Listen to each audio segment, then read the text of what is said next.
ఎంతకాలం సాగాలి ఆగడాలు? అడవిని దేవతగా పూజించే అరమరిక లేని జాతిపై ఇంతటి రాక్షస కాండ!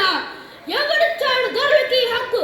తన గడ్డగాని గడ్డపైకి అడుగుపెట్టి ఇంత దౌర్జన్యానికి దిగిన దొరతనాన్ని దగ్ధం చేసి చేరకపోతే వన్యానికి మడుగనే లేదు.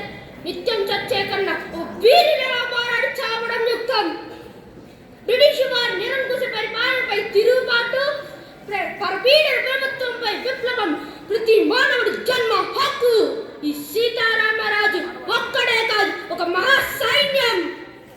మన్యం జాతి వీరుల కొన ఊపిరి ఉన్నంత వరకు శ్రీమదరుల శబ్దం ఈ భరతఖండంలోనే వినిపించ వీలు లేదు.